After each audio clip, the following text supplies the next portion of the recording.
Good afternoon and welcome everyone to the second roundtable of our Electrified Construction Coalition. Appreciate you all taking the time today. My name is Ben Stapleton. I'm the Executive Director here with the U.S. Green Building Council, Los Angeles.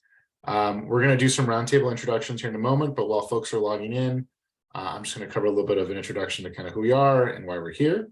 So just as a quick framing reference, the U.S. Green Building Council, Los Angeles is an independent nonprofit. While we're affiliated with the Green Building Council that runs the LEED credential that you may know and love, we're independent financially, but independent board. Our mission is really to leverage the built environment as an entry point to transform Southern California into a more sustainable region for all. We cannot do that without people. And so really at the end of the day, we're a community of people who are trying to increase the impact through their work on a day-to-day basis.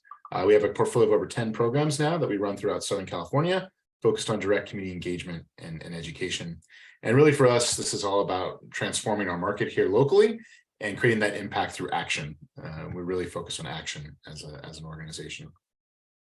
And I always want to impart to everyone that we hope you join us on a journey. That journey can start with being a member, coming to an event like this, joining a committee, being a mentor. We have a fairly robust mentor program. We're always looking for mentors. Anyone can be a mentor to someone in this industry. Just means making some time to spend with someone on their journey.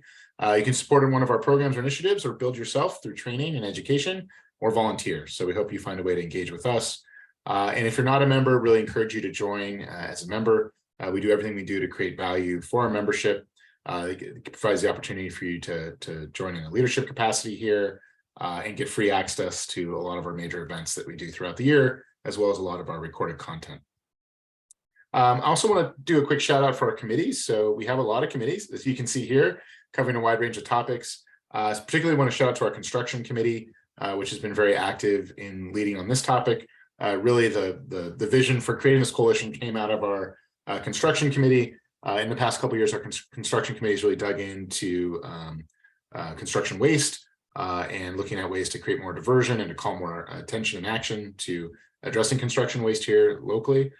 We've also done a lot of work around construction site indoor air quality. That's something that we want to continue to shine a light on and do some more education this year. So if you're interested in getting involved, please come out. Our construction committee meets, I believe, the second Wednesday of every month. Feel free to drop a note in the chat and we can add you to the committee meeting for the next invite. Or if you see another committee here that speaks to you, please just let us know. And as always, we can't do the work that we do on a day-to-day basis without your support. If you feel inspired by anything we're doing, you can text GREEN to 707070 to donate. Any funding you can spare helps support our small but mighty nonprofit team in doing this work on a day-to-day basis. And then also we encourage you to check out our talent portal on our website. We get a lot of traffic here. We had about, I think, almost 1,000 jobs posted last year on our talent portal. We actually have a career fair this afternoon where we're featuring 8 employers in the space. And I think we have 120 registrants for that. So usually at these career fairs, we get a lot of traction. You can also check out on our talent portal upcoming training, recorded content, and more.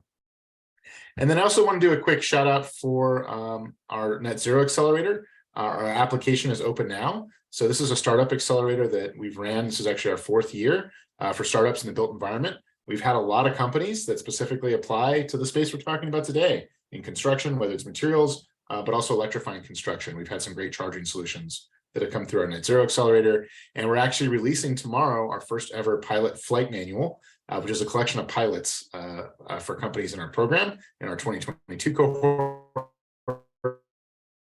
Some spotlights. So encourage you to check out, but we're releasing that tomorrow broadly through our email distribution list. And again, if you'd like a copy, please drop a note in the chat and I can get that over to you.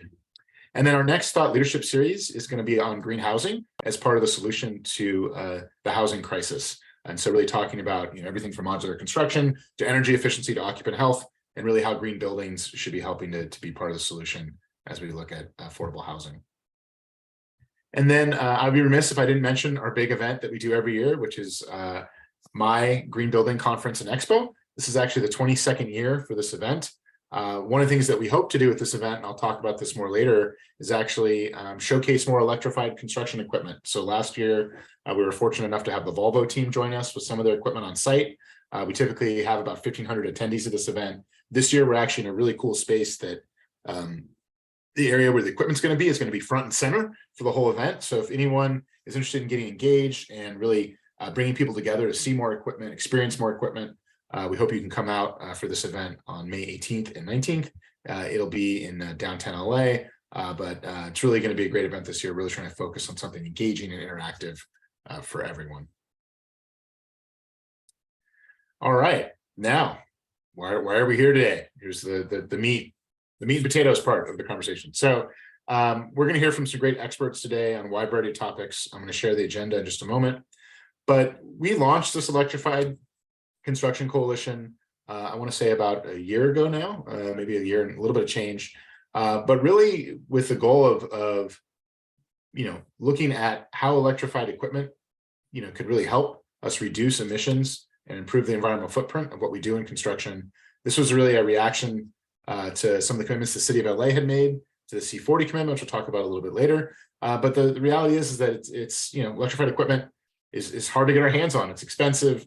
There's a lack of availability in some instances. There's a lack of training. There's a lack of awareness and understanding. So really form this group to address these topics. We really believe that Southern California can be a leader for the country in showcasing how electrified equipment can be used and breaking down some of these barriers around charging, some of these barriers around training, barriers around accessibility.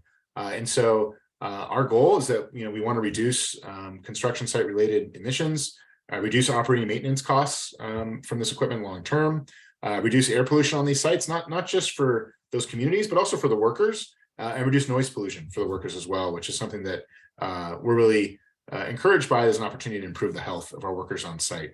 And at the end of the day, we care about the environment because the environment affects people. That's really what brings it all together.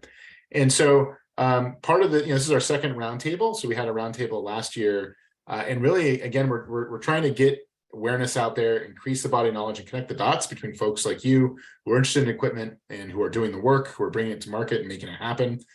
We want to really drive that awareness and drive that accessibility. And so we're always seeking partners to help join the coalition. What does that mean? That really means just get involved and being interested in participating. If you're interested in having your logo up here with some of these other leaders, please just drop a note in the chat for myself or for Pars on my team. We'll add your name to the list, but really we want to showcase who's leading here for the country and bring people together to create more of a scale and volume for making this equipment happen faster. And ultimately for us, I mentioned this a little bit earlier, but addressing equipment availability and pricing, project matchmaking is something we really want to start ramping up this year. And we'll talk about that a little bit as we get into our survey. So when we have people who have a project where they want to use equipment, we want to be able to match them up with people who can help provide that solution, help address the pricing challenges, help address the labor challenges, those sorts of things. And we also want to do some joint advocacy this year. So where can we advocate on a state level, a county level, a city level, that this equipment's included on more jobs, and that there's specs that are really pointing to those equipment being used. And then we also want to collaborate with some of the trades this year to really raise awareness around the benefits for workers and their health. So these are some of the things that we're focused on for the coalition. Again, we've been collaborating with the C40, which is a collection of climate leaders for the world. And LA has signed on to this agreement for clean construction. One of the things we'd like to see is for LA to start including this kind of equipment in RFPs and other things like that. Since they've already signed on to this commitment, we want to really see that happen. So I want to give you a little background on the coalition and what we're trying to do, but really appreciate you making the time here and being present today. So this is the agenda for today. I think we're relatively on schedule. We're going to do some introductions here. I think it's helpful for folks is here. I'm sure more people will join as we get into things. But I would ask you also to update your name in the chat. If you could, you can right click on your name and rename yourself to include your name and your company name so people know who you are, and would greatly encourage you to use the chat function during this meeting. This is, replaces us talking in the back of the room, saying hello to someone but allows for that kind of networking, and I think that's a great thing. So we're going to drop into some intros, and we'll try to keep this fast. If you could just say your name and your company, I think that'd be great. And then we're going to get into survey overview. So Pars, do you want to go first? Sure. Hi, everyone. My name is Pars. I'm Sustainability Program Coordinator here, and happy to be with you all. Thank you, Pars. And Pars has really been helping to support this work over the past year. So thank you. Matt Diner, you want to go next? Sure. My name is Matt Diener. I'm with the California Resources Board and working in the Mobile Source Control Division. supporting both incentives and regulatory development. Welcome, Matt. Bill, you want to go next? I'm Bill Robertson, also with California Air Resources Board, and I'm a technology advisor at the agency working on heavy-duty projects, both combustion and zero emission. Awesome. Welcome, Bill. Joanne? Hello, everyone. Joanne Golden, Senior Vice President of Programs over at Gladstein, Neandros and Associates, a clean energy, clean transportation consulting firm. Thanks for being here, Joanne. Brent? Brent Coffey, Director of Product Line Management, responsible for product strategy as well as new product development for Sunbelt Rentals. Awesome. Welcome, Brent. Jesse Buckmaster, the infamous. Jesse Buckmaster, Director of Sustainability at Hathaway Dinwiddie Construction. I'm on the board at USGPCLA and co-leader of the construction committee. Welcome, Jesse. Bodie? Hello, everyone. I'm Bodie Hamden. I'm a senior associate at Gladstein, Neandros and Associates as well, clean fleets and clean transportation consultancy.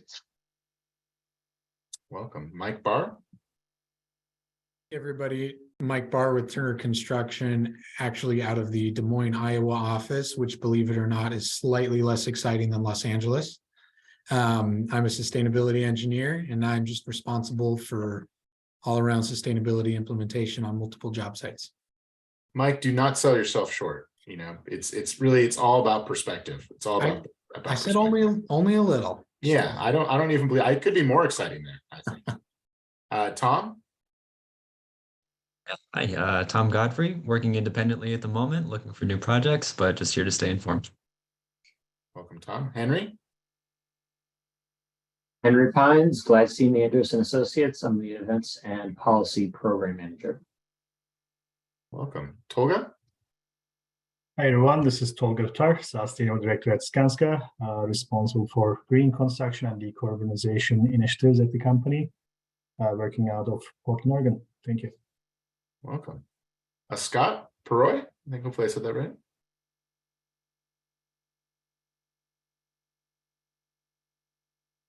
Scott? Hey there, Scott. Sorry, I was looking at one of your guys' websites. This is Scott. I'm with the Humble Co., and we're a tech startup to the clean energy and mobility for the entertainment industry here in LA. Currently at the Lacey Tech Startup, it's our incubator. Awesome. Welcome. Welcome.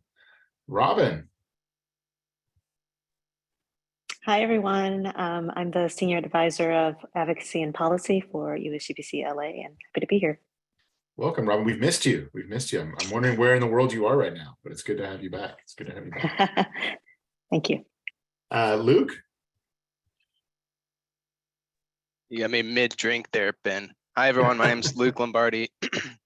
I'm a sustainability consultant with Bro Happold with a background in structural engineering, focus on embodied carbon, and co-lead the local carbon leadership forum.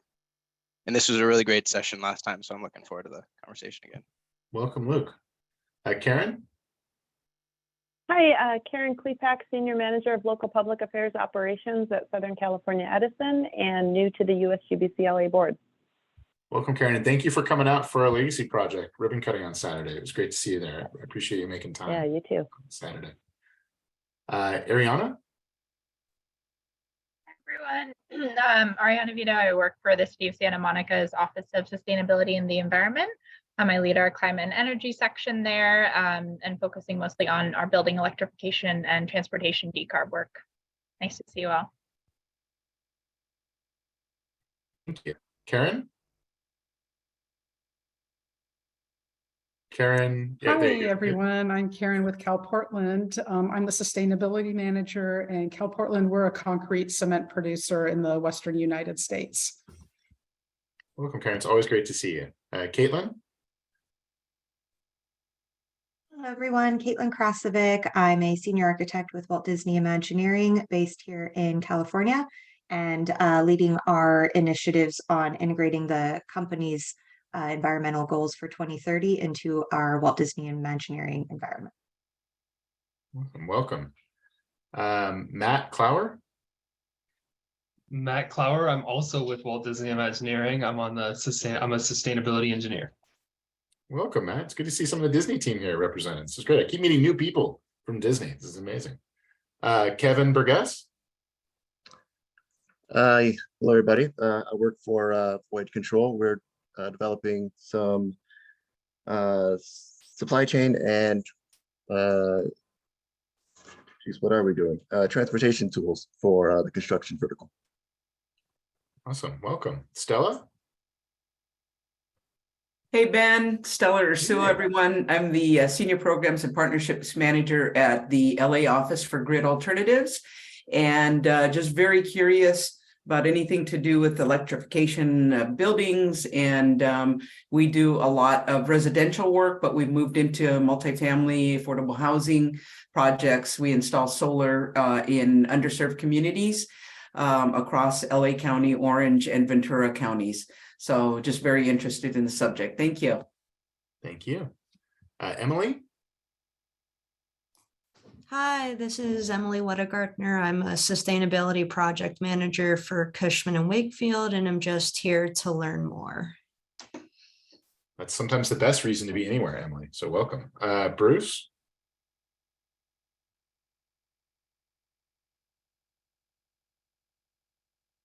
Bruce Fortine?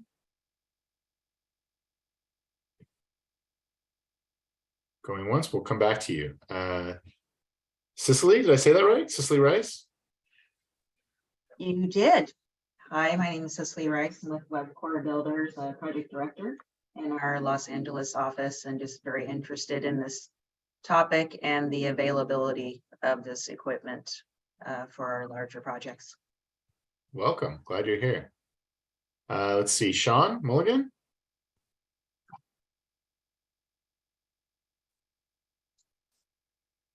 We can't hear you, Sean. You're off mute, but we can't hear you.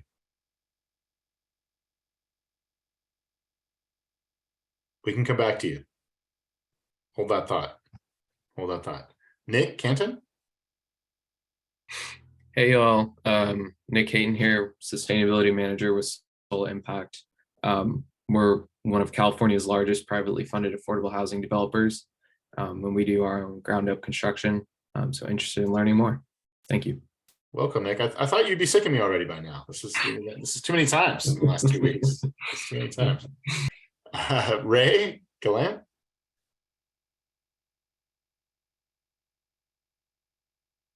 No, you said you might be driving, Ray. Going once?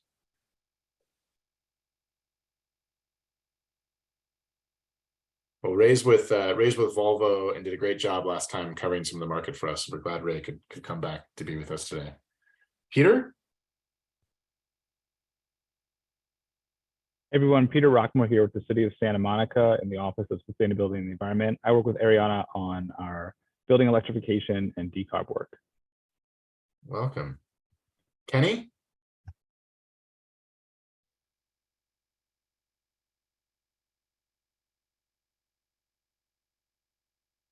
Kenny, we can't hear you. Going once. All right, Blanca? Hello, everyone. Blanca de la Cruz, Sustainable Housing Program Director with the California Housing Partnership. We're in the affordable housing industry, and we also help implement four clean energy programs statewide to help affordable housing make the transition to decarbonization. I'm here to learn. Thank you. Welcome, Blanca. Welcome. Kavita? Hi, everyone. My name is Kavita Karmarkar. I'm with WebCore Builders. We are a general contractor doing a lot of work in Northern California and Southern California. I'm part of the sustainability department and responsible for kind of all the sustainability initiatives and on all of our job sites. Thank you. Awesome. Welcome. Marilyn De La Cruz? Hi, everyone. Marilyn De La Cruz. I work with the City of Rancho Cucamonga, and I'm a Management Analyst 1 working within the City Manager's Office. And I am part of the sustainability team working on the day-to-day of what is our climate action plan. And I'm here to learn more about the equipment. I'd love to know some timelines of when to expect some of these great items. So just happy to learn. Thank you. Thank you. Glad you could join. Tim Doyle? Yes, Tim Doyle from Vermont. I work with VHB Company. We are a mechanical contractor specializing mostly in commercial, and I do project management. Yeah, just here to try and pick up a thing or two, maybe accelerate the innovation over from the west to the east. Thank you. Awesome, thank you. Andrew, I saw your note, so no worries. I won't call on you. Kate, do you want to introduce yourself quickly? I think we're almost done here.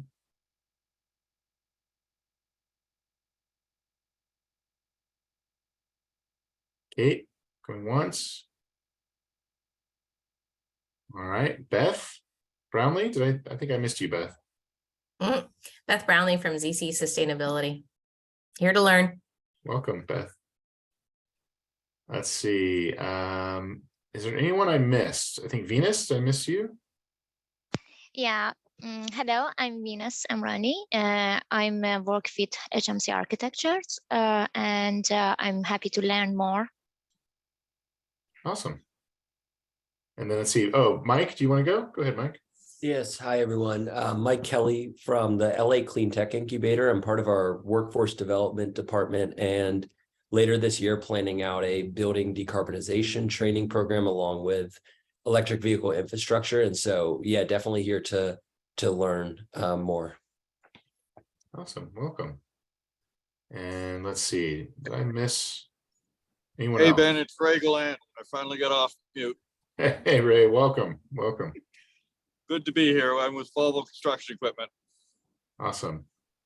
And then Kate, I see your note. Kate's here with Turner Construction as well. Okay, great.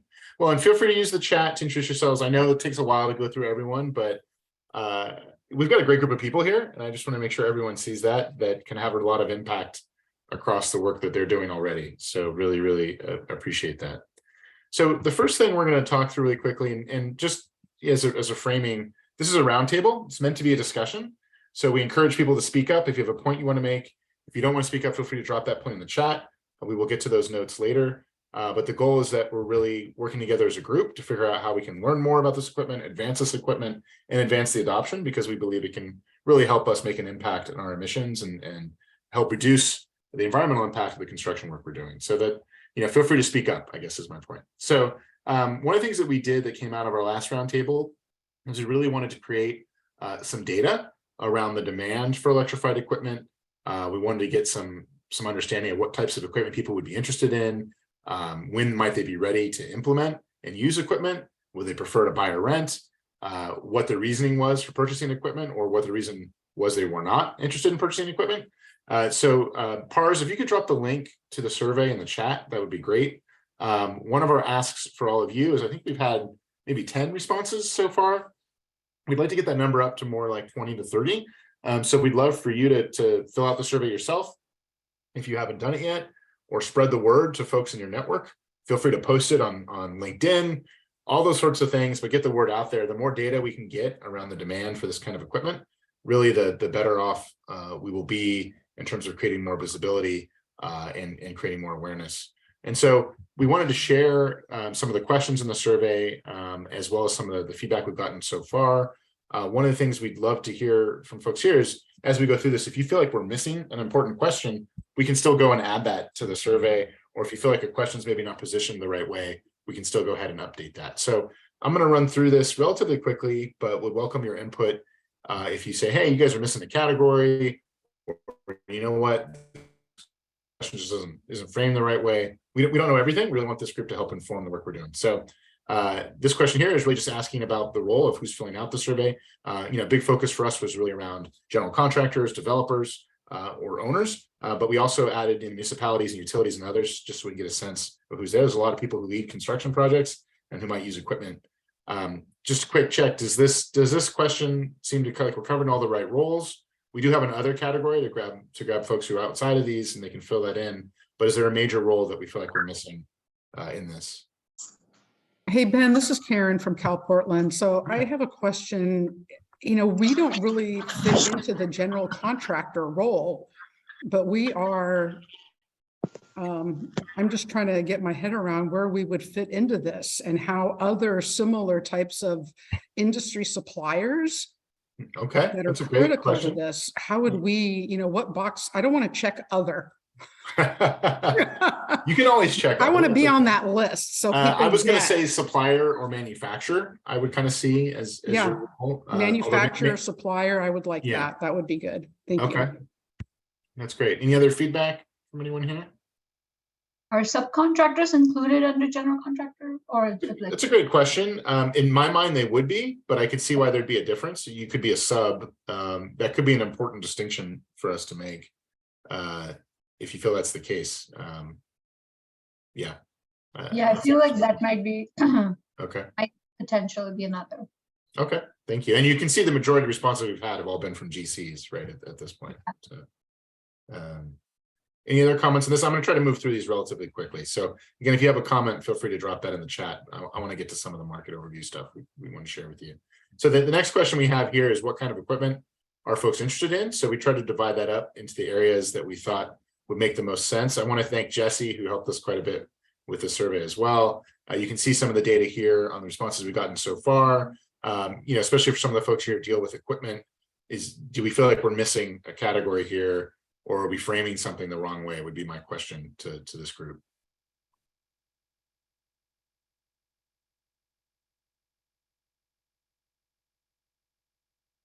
And then, clearly there's a lot of interest in a variety of different kind of equipment here. I think it's interesting that lighting is sort of leading the way. And then also charging came in at a pretty high level. So those were things that I thought were sort of interesting on my end. I was surprised generators weren't listed more highly on this list. I think that would be a bigger one.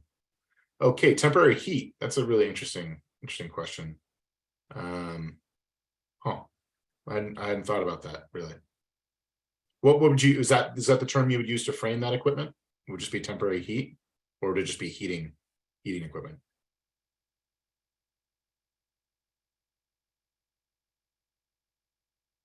Feel free to type that in the chat. You'd call it temp heat. Okay, that's helpful. Thank you. Any other comments on this?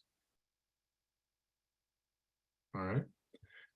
And then the next question we ask here is, do you have experience using equipment? So the good news is, surprisingly, we had 70% of the respondents so far said they have had experience. We've asked people what kind of equipment they've had experience with, and the majority, as you can see here, has been lighting, blowers, rammers. We start to get into lower levels, excavators. I think as we get more responses to the survey, we'll be able to add more data. There's some that have just no experience. But we'd be curious, again, are we missing something here that we should be listing out? Does the breakdown make sense to folks? As we start to ramp up pushing the survey out there, really want to make sure that we're asking the questions the right way. Does charging include mobile, temporary, or permanent? In my mind, it would include all of those. There could be value in splitting that out. That's an interesting question. I would imagine like maybe mobile and temporary might be lumped together, although I could see reasons they would be different also. Do you want to comment at all on that, Matt, or not?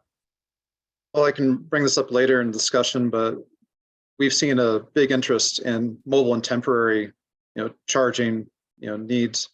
I'm just curious what some of the survey respondents are referring to, if they need permanent charging at their facilities versus when they're doing construction projects that are going to be more transient in nature of where and when they're going to need it. That's probably a great breakdown also to be able to feed back to our utility partners, I would imagine. Yep. Yeah, no, that's helpful. Hey, Ben, this is Brent. I would, from Sunbelt, I think one that might be a little bit confusing is the generator side. Typically, people will use the term generator, but electric generator is usually plugged into something or something. I would reference more of the stored energy type of thing is kind of the newer way that it's going to tie into electrified equipment. It's portable, it's stored. That's a lot bigger item than I would say a true generator would be. A lot of people call them electric generators, but they're not really generating equipment. They're storing, it's just energy storage, right? They're storing, they're storing energy and being used somewhere else. So that might clarify some things. That's clear, especially if we're asking people about existing electrified equipment that they've used. It's just going to be storage, not generation. That makes sense. Exactly. Yeah. As opposed to like a fuel cell on a skid that you can drop somewhere for 3 months. Yeah. Okay. Next question we have is around powering equipment. So, how did you power that equipment when you had experience? So this is where we get into temporary power, renewables, building power, grid. It sounds like maybe mobile power would be another thing that's missing from this list, right? And then we had folks, have a box on the check that they're unable to find a reliable power source. And then, we asked people how smooth was their experience powering that equipment. And you can see here, a majority, it was high, which is actually positive. People have had a good experience charging that equipment so far. That's one thing we've been really kind of worried about overall as we try to get this equipment to market. If people have a poor experience charging that equipment, is that going to slow down adoption, right? And slow down market acceptance. Any feedback on kind of this question or how the answer is positioned? Yeah, this is Brent again. This is where I think you delineate the two. So temporary power is just non-grid power. And I think I would split that out between stored power and combustion generated power, because the optics of a big diesel generator charging electrified equipment, people don't like that. So I would go for stored energy and or combustion power as breaking out temporary, because temporary is what people are thinking of, just general generators historically. Okay, that's great feedback, Brent. I really appreciate that. I want to echo that sentiment too, especially in the LA area on the transportation side. We're hearing a lot of people on this kind of diesel generators powering electric equipment, or propane generators powering electric equipment. So it's a hot button topic right now. Not accomplishing our goals there. Not accomplishing. Yeah. Pars, I hope you're getting all these notes, because this is all great feedback. We are recording this as well. But yeah, no, definitely typing away. Thank you. But actually, on that point, thank you for the people who have submitted your responses already.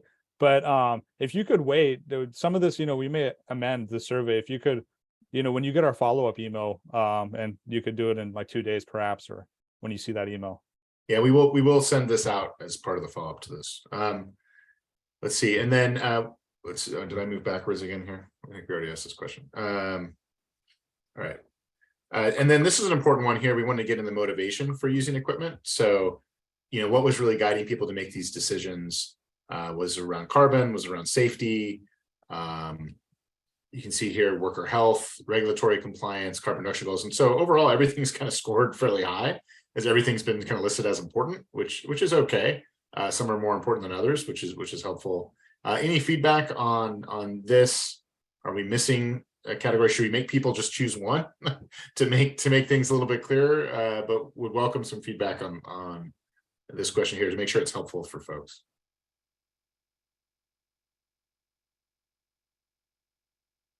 We do a similar survey for our state of sustainable fleets, which is focused on on-road. And I'll be honest that there's value in allowing people to select multiple options, because it points to the value proposition that exists with going with some other non-combustion source equipment or vehicle, rather, in that case. The one thing that I'm kind of wondering that's on here that I don't see that I know we have on state of sustainable fleets actually has to do with odor. That's an interesting one. Yeah, we actually haven't talked about that much in our previous workshop. That's great. To jump in here, this might be different from the state of sustainable fleets, but maybe consider doing a priority ordering. Okay. Here, instead of, because a lot of these are high priorities for lots of fleets, so ordering them might give a clearer picture. Yeah, that's helpful. Thank you, Henry. Yeah, I think we have a question in state of sustainable fleets. I can provide what those questions are if you guys want to try to adapt or anything. But I think one of them has to do with like what's stopping you from purchasing, like what's preventing you from making that purchase, like what's your concern that's preventing it, to kind of get to that as well. Great, that's helpful. Maybe we can put the data together too at some point in the future. Okay. That's always the goal, is to figure out how do you do a true state of sustainable fleets, on-road and off-road. Would there be value in maybe putting another metric there for bid required to have electric, to maybe track that over time? Yeah. Yeah, was that being, yeah, that's a great example of it's being spec'd, right? So they have to Right. yeah, I like that. Proves your bid, scoring. Yep. If you don't have it, don't bother applying for this project. Yeah, That's what I meant customer there. driven, Yeah. customer required. And To then see what that looks like in time too, you know, yeah, check we in can the map that year. out. Yeah, that's a great point. And then this question here, we asked, were folks interested in using electrified equipment at their project? And then we asked specifically about what timeframes they had projects coming up where they'd have a need for equipment. So our goal here was to really kind of hopefully show a demand curve of some kind around equipment. And obviously we're early in the survey process, but we've already got some large projects here where people are interested in using the projects or using equipment on that project. And we've got a number of projects that we can map out, starting this year through 2024 by quarter. And so we felt like this would be helpful. And we also, we felt based on the number of months that the job was projected to be, would give us a sense of the size of the job as well. Does this make sense how we laid this out here? Is this valuable for folks, or would you approach this a different way?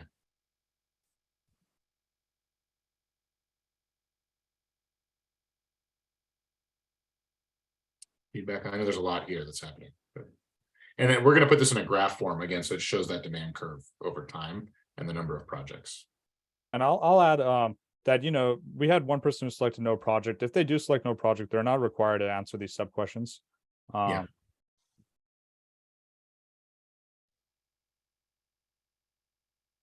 And again, folks were really interested in using the equipment at their project.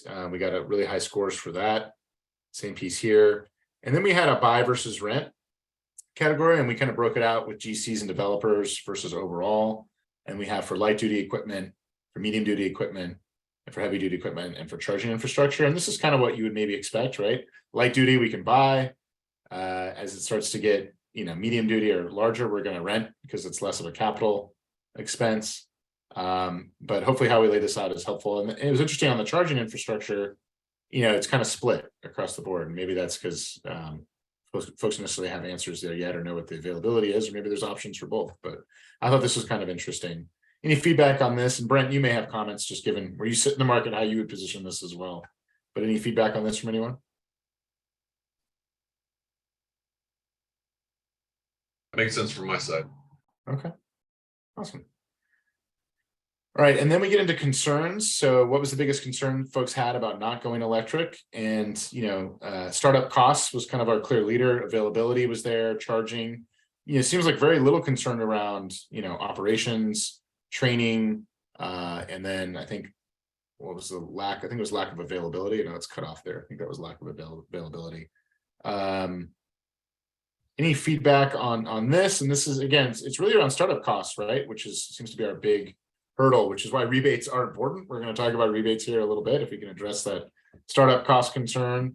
But the availability concern is a big one, as well as charging infrastructure. We continue to hear that these are big hurdles for folks.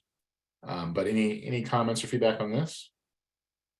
The biggest concern about not going electric, or biggest concern about going electric? Yeah, like if you aren't, what's your reason you're not using electrified equipment? Yeah, maybe the question's not positioned right, but it's a good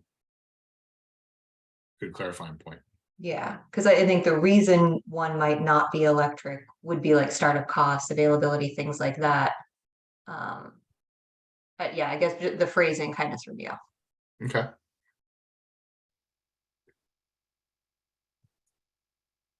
The only thing I'm wondering is on the startup costs, if it's worth thinking about differentiating the costs associated with the equipment versus the cost associated with everything else that leads to doing something for the very first time. So one of those could be tackled right through incentive programs. Not all of that can be tackled through incentive programs. Yeah, fair point. It's a fair point. That's what we call the incremental cost. Yeah, no, that's great. Well, thank you everyone for letting us go through that and for the feedback. Again, we're going to send this in our follow-up email. We'll make some of the changes suggested today to the survey, but our ask is for everyone to please spread the word. Please get this out there. We just want to get as much data as we can to help drive market adoption. And with that, I'm going to turn things over here to Brent Coffey from Sunbelt Rentals. Really appreciate Brent making the time to be with us today. And then we're going to hear from Matt and Bill over at CARB. So Brent, you want to share your screen? I'll stop sharing mine. Yeah, I will do that.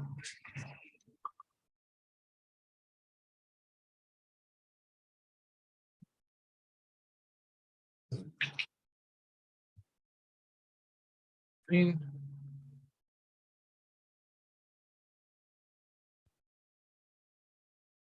All right.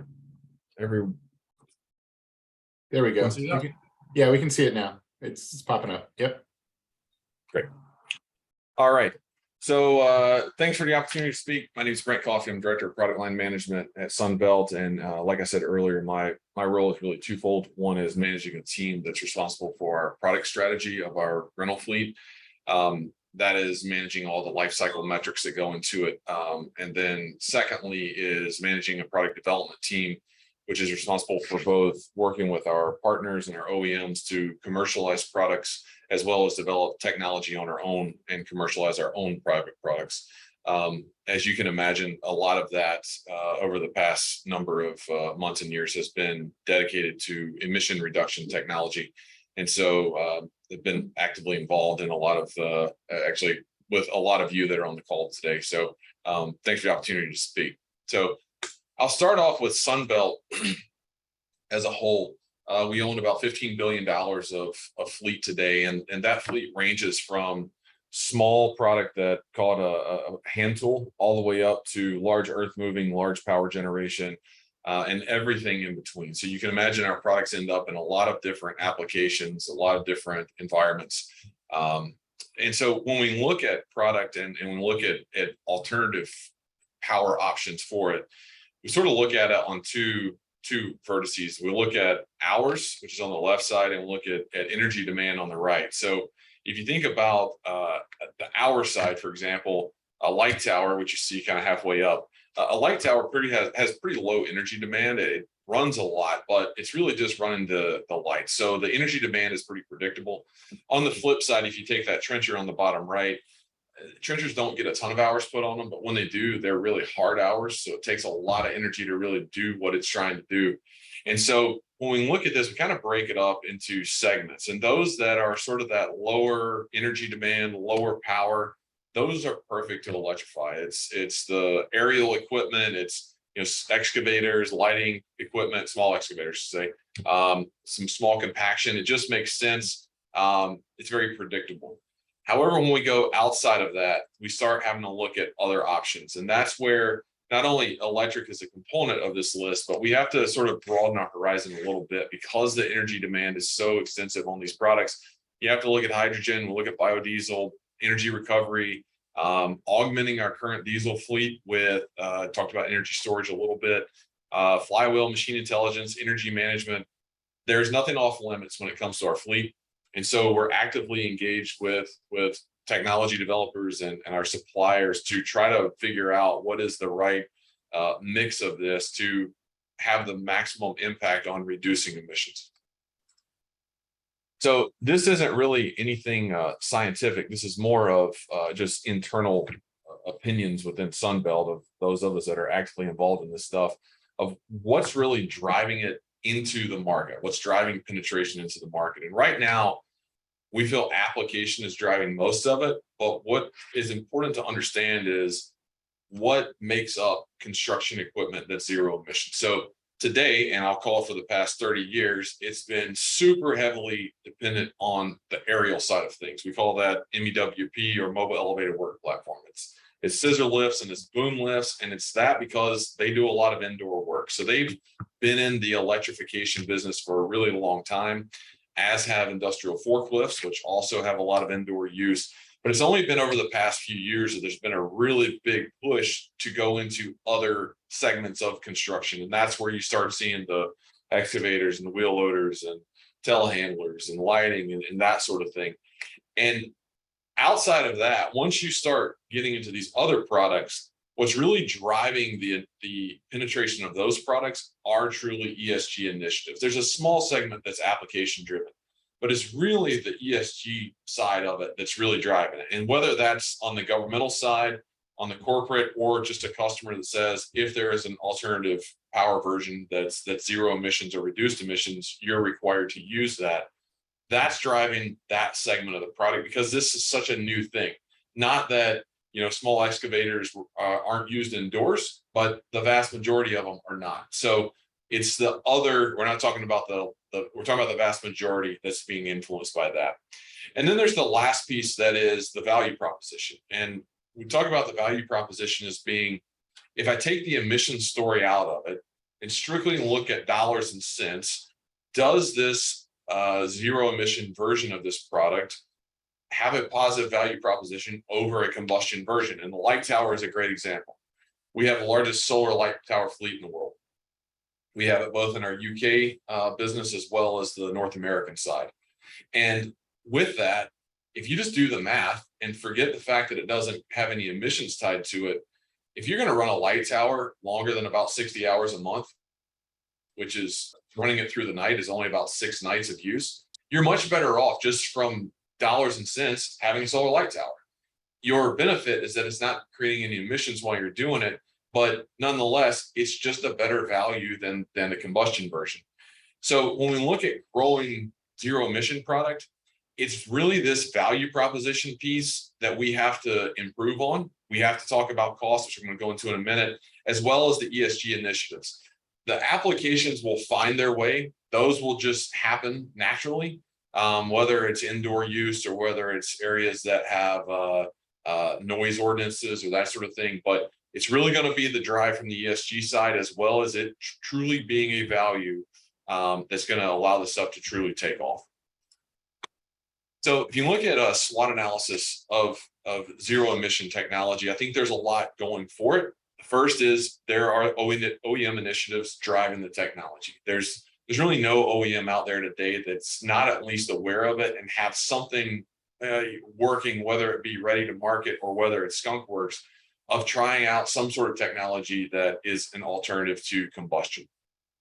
And the next one is people acknowledge it. You know, those that are prominent users around the world recognize the fact that we need to do something to reduce emissions.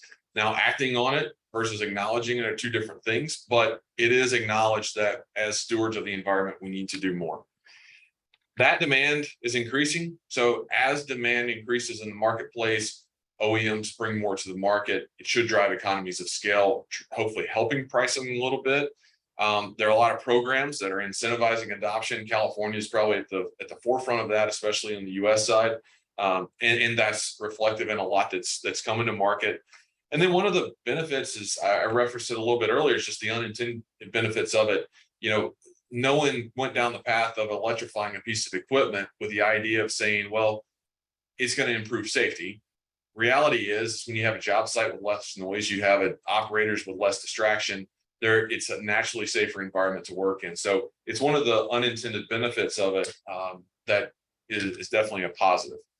Now, the weakness, no surprise, continues to be cost, whether that's equipment costs, infrastructure cost, or other. We see issues with charging and fueling infrastructure. So charging being, you know, we're the largest purchaser of Ford F-150 Lightnings, both for our employees as well as our rental fleet. We're installing chargers in homes throughout the US, including California. And what we're learning is there's a large swath of homes in California that have 100 amp service to the home.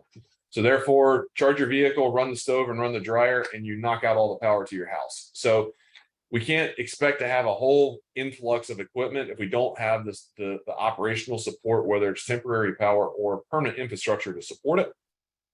And that goes for fueling as well, whether we're talking hydrogen or other. It's just not quite there. There is negative perceptions of green in certain pockets. Some of that is just a sense of pride. And that's the guys who are driving the F-150s today that will never be caught dead with an electric piece of equipment behind them. They're immediately going to knock everything that they've heard about it. But when you put butts in the seats, that sort of changes. But there is the perception that's going to have to be fought. In user familiarization. So not only is there an awareness build that needs to take place in the marketplace of what is there, but once you've developed the awareness of the product, you have to build the awareness of what it takes to operate it on the job site. So today you drop the keys off, you drop the equipment off at the gate, and somebody comes and picks it up and they drive it around and they return it. When you electrify that piece of equipment, you have to figure out what's the charging infrastructure, what is your power infrastructure going to be, how are you going to handle brakes, how are you going to handle overnight charging, all that sort of stuff. So it's a lot different than just dropping it off, terminology we use. Unproven technology. So the technology of the battery has been around for a long time. Lithium ions in everything.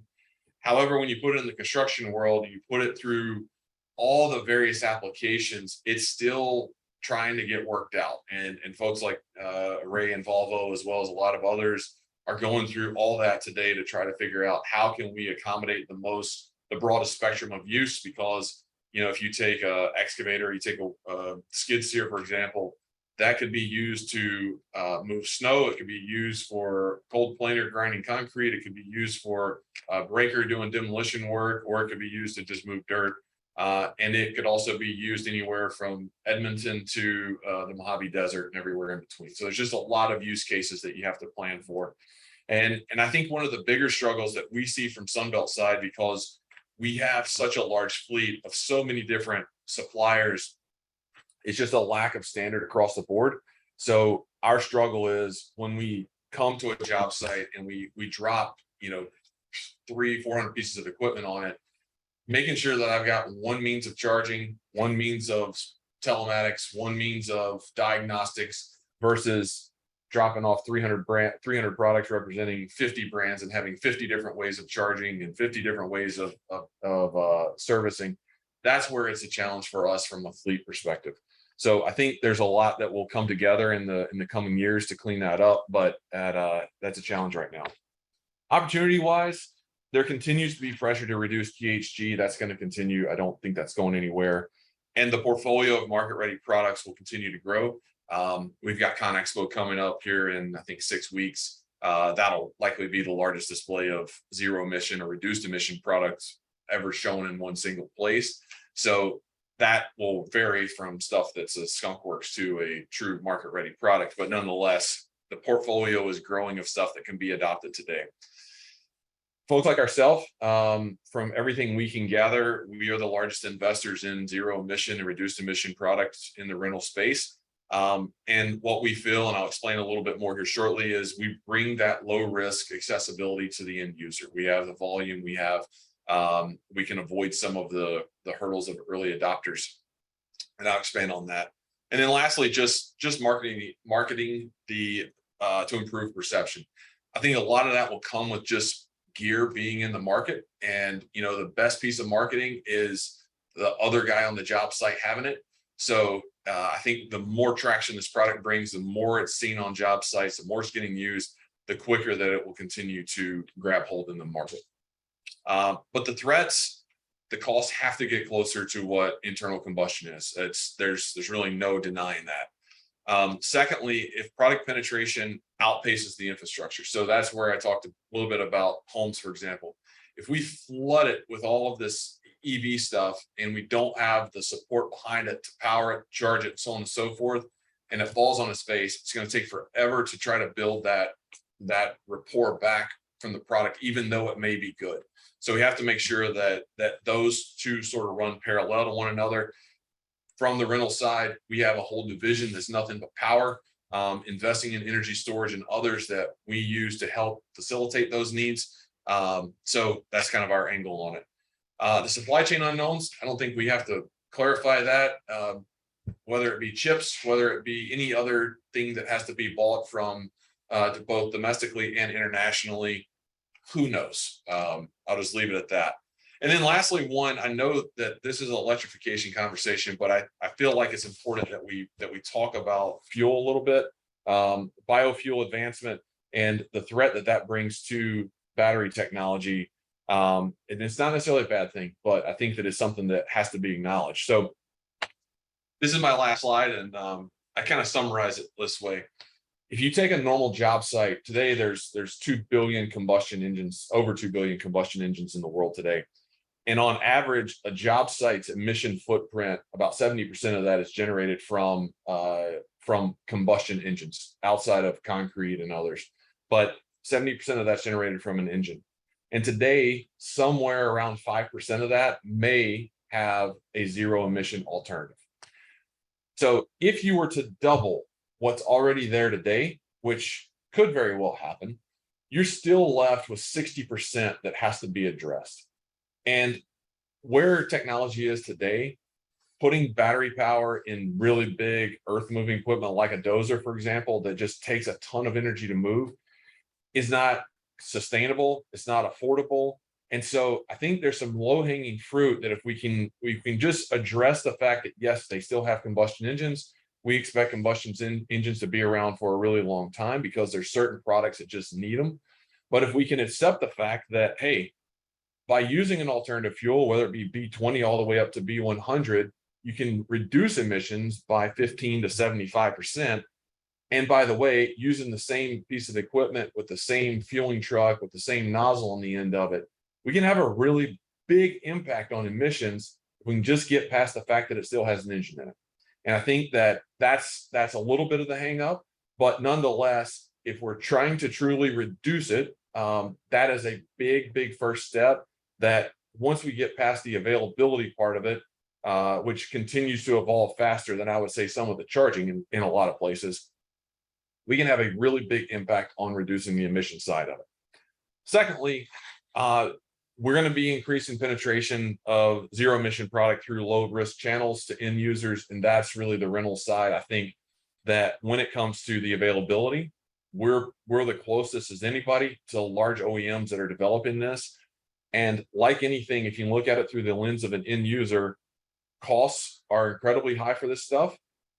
The residuals, I can go look and see what a 5,000 pound telehandler that's 7 years old is worth on Ritchie Brothers tomorrow and kind of have an idea that, you know, if I get rid of it after 7 years, it's worth whatever, 30%, 40% of first cost. I have no idea what the battery version is going to be worth. So therefore, you're much better off just renting it and taking that variable out of play. There's early adopter risk with this. So that is whether it be bugs in it, just stuff that is going to go wrong because it's new technology. Your backup will be a combustion unit if you can find one, if you own it. If you go through the rental channel, we have a fleet of stuff that's backup strictly for that. So when something goes down, not only do you eliminate the downtime, but you also replace it with something like for like, so you don't have to worry about a combustion replacement. And then lastly, end of life. And this is one that I think a lot of people don't think about when it comes to just buying it first, is what is the last day like and what happens after that. We have strategies internally of how we reutilize both the battery and the machine that allows it to extend the life before it goes to a recycling center or a landfill. So that is our plan, and we have a strategy for that where your run-of-the-mill retail customer may or may not have that, likely does not. And then the last bullet is just market commitments drive additional investments in product development. This stuff is expensive for OEMs to develop, and it's uncomfortable with some of the numbers that it takes to truly get it to market.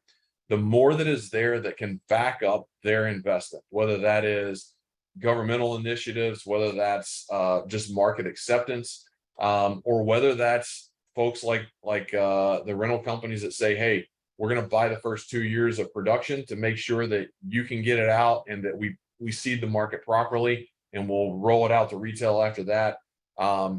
There's a lot of ways that we can get there, but the more that they can get comfortable, the more they're going to be willing to spend the tens and sometimes hundreds of millions of dollars in both the product and the supply chain to make sure that this product is available. Because like you guys talked about earlier, if it's not available in mass and it's only available, you know, onesie twosies here and there, you really don't get critical mass and you really don't get the end results that you're all looking for. So that's my soapbox.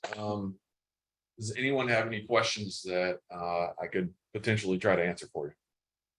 Well, first of all, I want to say thank you, Brent. Really appreciate this. Is a very comprehensive kind of overview. We'll take maybe a question or two right now, and then I want to make sure we get through all of our speakers. But again, this is a roundtable. I appreciate everyone really having questions and comments and dropping those in the chat as well. And, you know, Brent, I appreciate your point. You know, while we are here talking about electrification of this equipment, you know, our goal is to reduce emissions as fast as possible. We are in a climate crisis, and we need to make sure that we're being aggressive and thinking about all the options on the table to help us get there. Kate has a question in the chat. What's the status of biofuel availability? Which is a good question, right? Feeds right into that point. Yeah, there's several sites that you can look at. It continues to roll out across the country. It's really heavy in the Midwest right now. There's pockets in California where it's available. It's kind of splattered throughout the U.S., but production continues to ramp up. We're actively involved in trying to understand how we can we help that at all. But it's something that continues to roll out faster and faster. And the nice thing about that is it's really going kind of all over the place. It's not, a lot of our job sites will end up in rural areas where, a whole network of charging is not readily available in the middle of Kansas or North Dakota or wherever that may be. So it makes it a little more accessible, and those you kind of see them popping up a little bit of everywhere. So is it fully rolled out?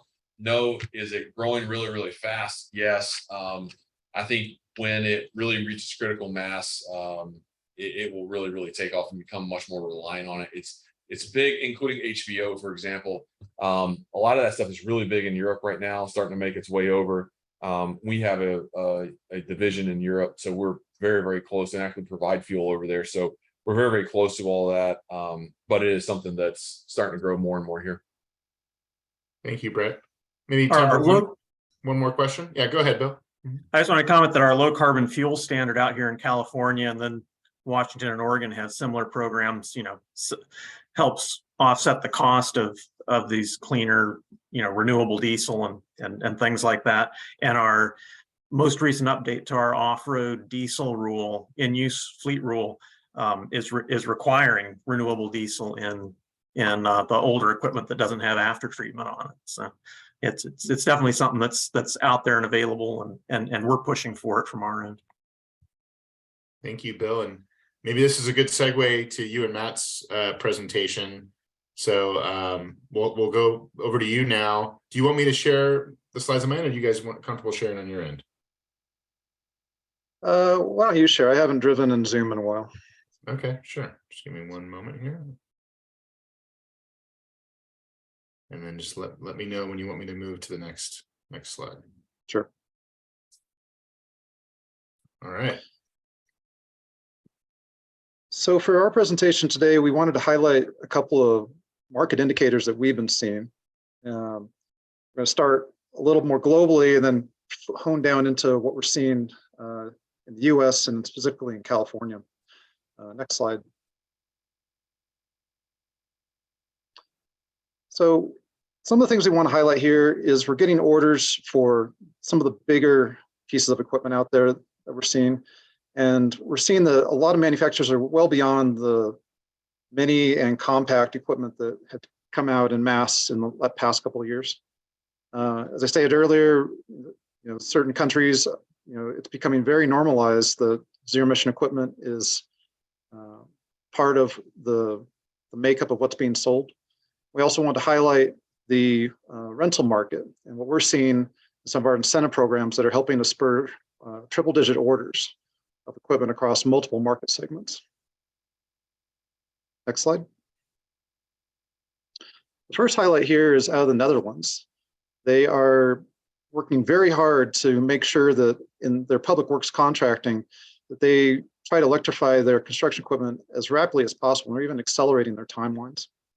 And we're not talking small equipment again. This is large equipment, and this is something that I think is important to them. They are at or below sea level, and getting the equipment that's going to be improving their infrastructure to be zero emission is front and center in their mind. Next slide.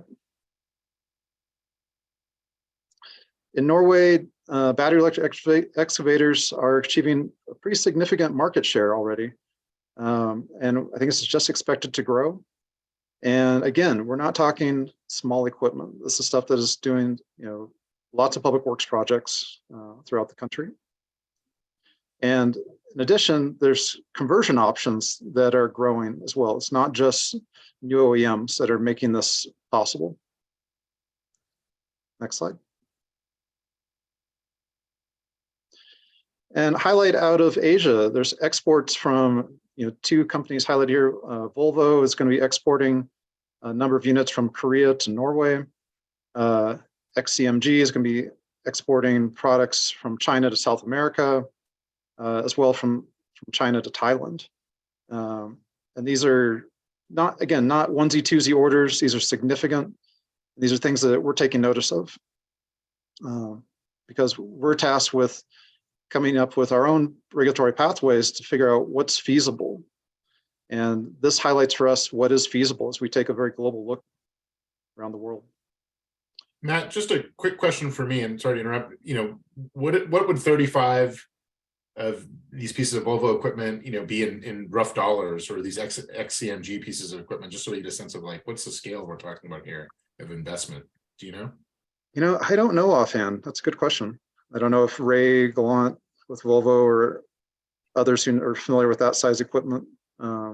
We can come back to it, but I just think it's helpful to quantify things in dollar terms sometimes, you know.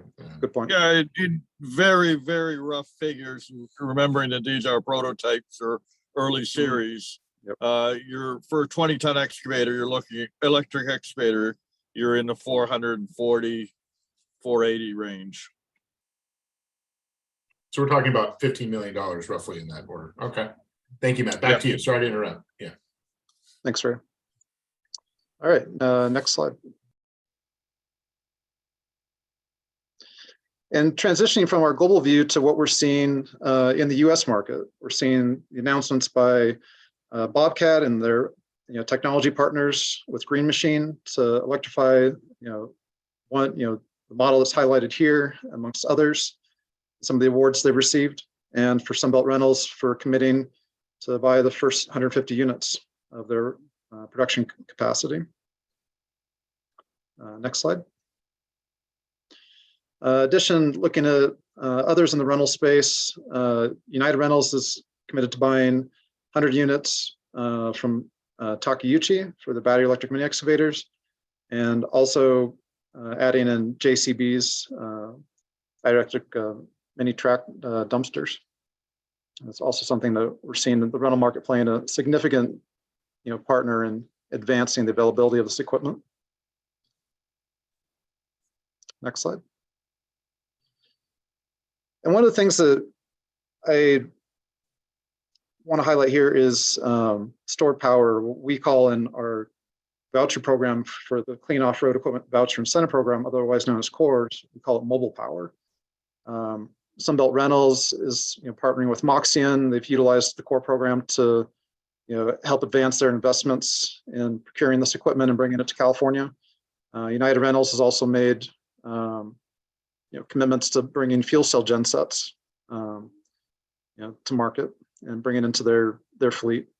These are things that, when I look at the numbers that came through the CORE program, I see nearly equal numbers of construction equipment vouchers requests as I do mobile equipment. And I think that says a lot in terms of what the need is to where, when you get to the off-road space, the extension cord only goes so far. You need to be able to find something equivalent to wet hosing diesel out of a saddle tank in a truck into this equipment where it works. And I think this is going to become a really interesting thing to follow, to see how fast and how this tracks compared to the rollout of mobile equipment versus the ability to bring zero emission fuel to where it is on a job site. Next slide. Another thing we want to highlight are the multiple offerings from OEMs. It's not just onesie twosies out of a manufacturer's portfolio. It is becoming a bigger and bigger percentage. And we want to highlight some of these manufacturers in a pictorial number of slides here. Next slide. First one here is Metallic. They, I think, have a much larger presence out of Europe. Just highlighting, they have their temporary power in addition to their mobile equipment that they're bringing into their portfolio. We're seeing this with a number of manufacturers. These are all zero emission products highlighted. Next slide. Wacker-Neuson is going all the way down to some very small equipment that has swappable batteries that are running standards across multiple manufacturers for that consistency, the manufacturers, and as Brent pointed out, rental companies want to see consistency in what's being offered in terms of charging standards and batteries. Next slide. JCB is increasing their portfolio of what's available as well. And again, highlighted here is both mobile equipment and power that can be brought to site that's temporary or mobile. Next slide. Bobcat, is shown in previous slides, is included in the core program. Something that Sunbelt is partnered with Sunbelt, and they have a number of products now that are available in zero emission. Next slide. Caterpillar is out of their different subsidiaries in China and also in North America is offering zero emission products as well across a broad range, all the way up to prototypes in mine hauling trucks. Next slide. And Volvo. Volvo is participating in the core program. Sorry, looks like photos got a little mishmashed here. And they're bringing larger and larger products to market. And we look forward to their continued participation in the core program as these new products. 2 wheel loaders and 3 mini excavators that got lost behind the shading there. Yeah. Next slide. Dynapack is one that's been announcing more and more products as well for their road building equipment and paving. Next slide. John Deere and their subsidiaries have also been announcing a number of products we'd like to highlight here across the globe. Next slide. Komatsu is another one, all the way from their smallest right on top mini excavator to mining equipment and larger pieces of earth moving equipment. Next slide. And Liebherr's, a lot of contractors on the site, a lot of materials need to be moved by crane, and seeing that some of these larger and larger product offerings are coming to market is encouraging as unplugged equipment, all the way down to some on-road pieces that deliver materials to these construction sites in form of concrete here. Things that need to put in pile drivers and foundation drills are also not insignificant in the amount of engineering that I think it's taken these manufacturers to invest in very specialized equipment to be able to make that investment. Next slide. All right, that's end of now we're going to our. continue to hear from Matt and Bill, but we're going to move into a little bit of the rebate discussion and what the impacts of the IRA might be. And then we're going to hear from Bodie at GNA as well. So Matt, I'll continue over to you. Sure. First, I want to highlight some of the policy drivers we have for zero emission equipment in the off-road space before I get into some of the discussion about incentives. So 2 big, our North Stars are, the goal of California to reach carbon neutrality by 2045. That's been outlined in a number of our documents that we put out for every Resources Board for the scoping plan that saw a recent update. In addition to our, Governor Newsom's Executive Order N7920 that came out a number of years ago that is driving us for all of our efforts to achieve zero emission where feasible by 2035, and this applies to both on and off-road equipment. A couple of regulations I want to highlight. One is in progress, which is the zero emission forklift regulation. It's a surgical slice of the off-road pie that's trying to move that market segment. I believe it's 12,000 pound and lower lift capacity forklifts they're trying to move to zero. An effort that I'm going to be leading up here in the near future is this target manufacturer rule that is proposed to be a mandate of off-road equipment manufacturers or powertrain manufacturers to produce an increasing percentage of their equipment as zero emission in the state. Will be a market driver as well. Next slide. And I'd like to highlight some of the incentives that are available or will be available in the near term. The first one is the core program. I've been involved with this since its inception. For those that don't know, its intent is to cover the incremental cost difference between zero emission equipment and its combustion equivalent. Its funding currently is for zero emission equipment only. And this year, past cycle, we've included construction, agriculture, locomotives, and marine, in addition to all the freight categories that were previously eligible. Next slide.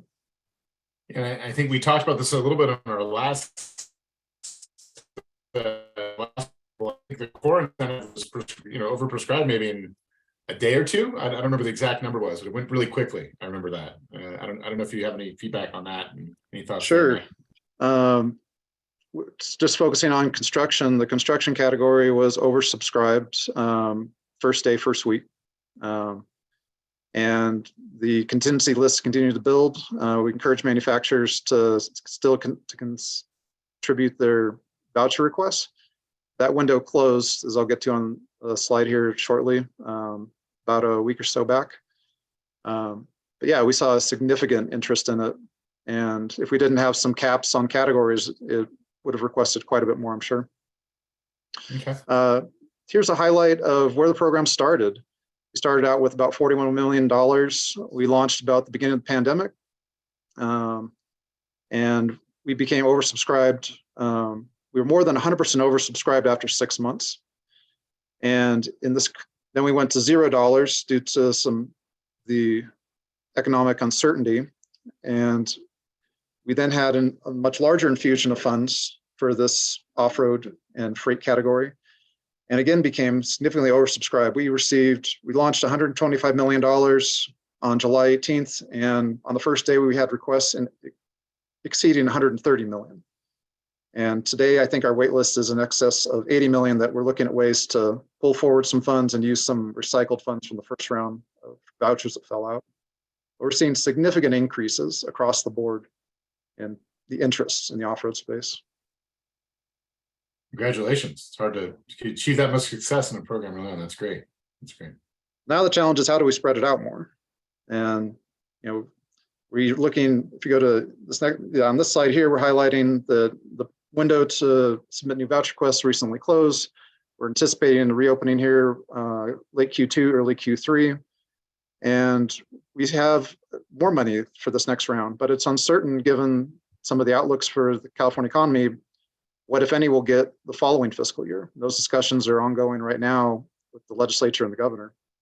There's going to be a work group occurring in early February. I encourage those interested to reach out to myself or Todd Sterling if you're interested in signing up and participating, or just signing up to be part of the email distribution list to stay current with the program happenings. Thank you, Matt. Yeah, it sounds like the message there is to get that on your radar. If you want to get equipment, now's the time this year. Get prepared, right? Get prepared.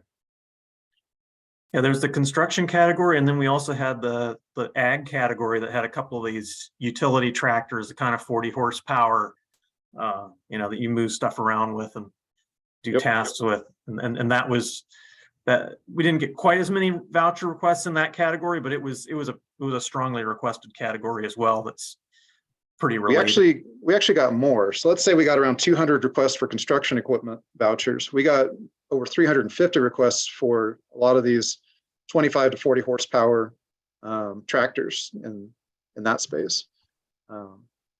They had a lot smaller voucher requests, so they did not cap out nearly as fast as some of the more advanced, expensive construction equipment.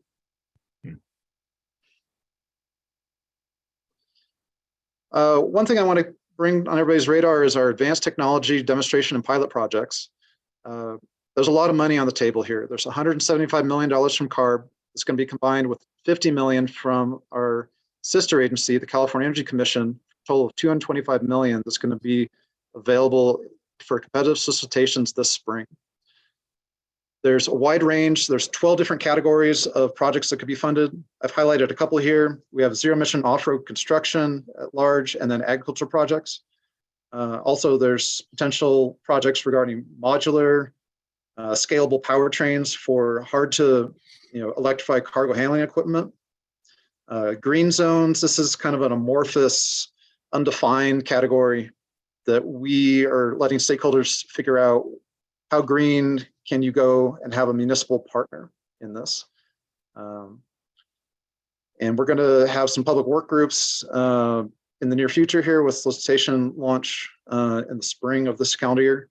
Earl Lamberg is one of our staff air pollution specialists, and he's the lead staff person on this project. Folks are interested. These competitive solicitations work like this. A governmental entity, an air district, a nonprofit is the applicant, and they get a team of people together. And there's manufacturers of products on the call today. There's end users on the call, and all those people are important to be part of those groups. So if you're considering something like this, now's the time to start thinking about ways you can bring early commercial demonstration pilot projects, money to fund. Usually this is a one-to-one match, to help support some of your research and development dollars to go further. And there's some data sharing and a chance to demonstrate it for a number of months at a minimum within California.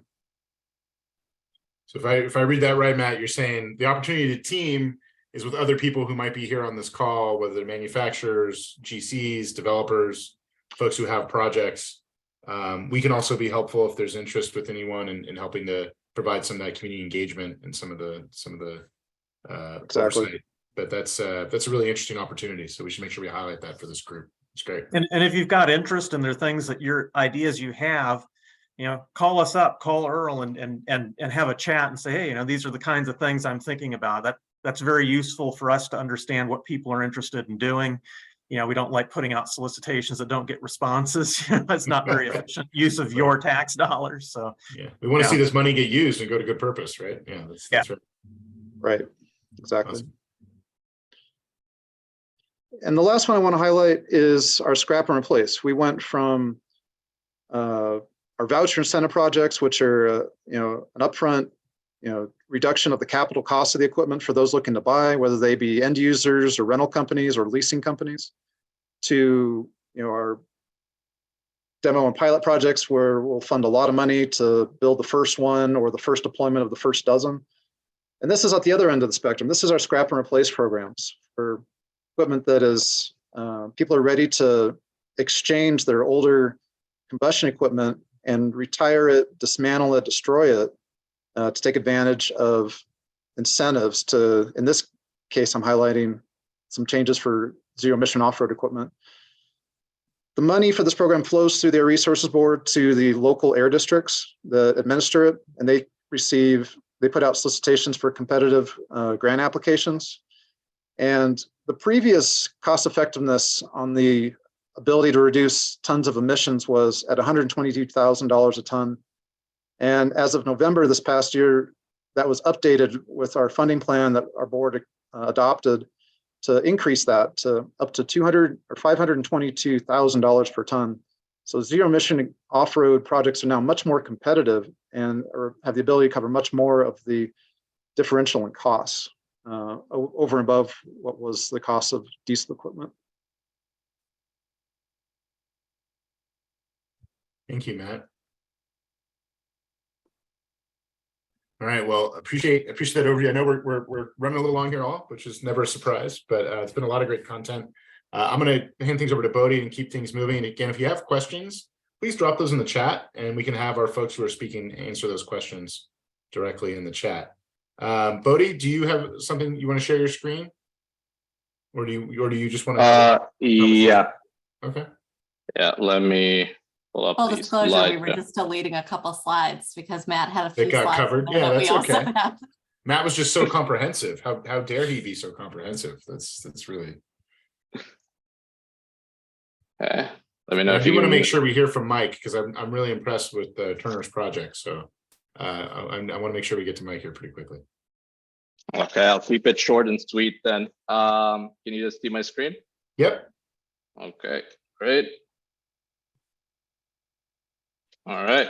So for today, I'm just gonna go over a small intro to GNA, then go over some of the funding drivers, specifically the Inflation Reduction Act, and then go over to the Q&A.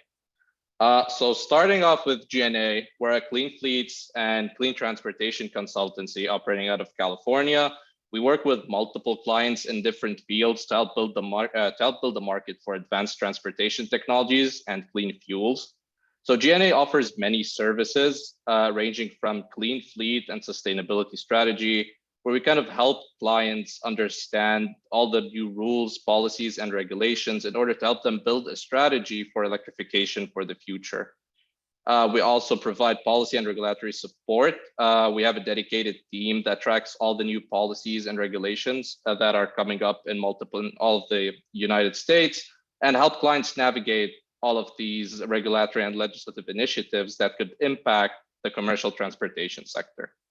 We also have a creative and events team, which helps clients build brand awareness, influence key decision makers, and increase project successes by organizing events to help increase market share and visibility of certain projects.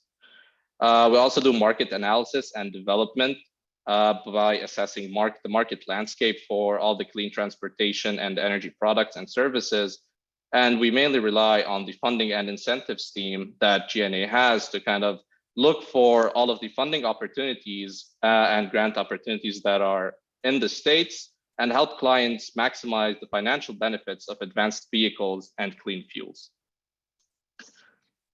Some of GNA's clients on this slide. So as I said, we have a wide variety of clients ranging from vehicle OEMs such as Daimler and Volvo to clients that have certain fleets and certain operations across the state, such as like Penske, PepsiCo, Waste Management.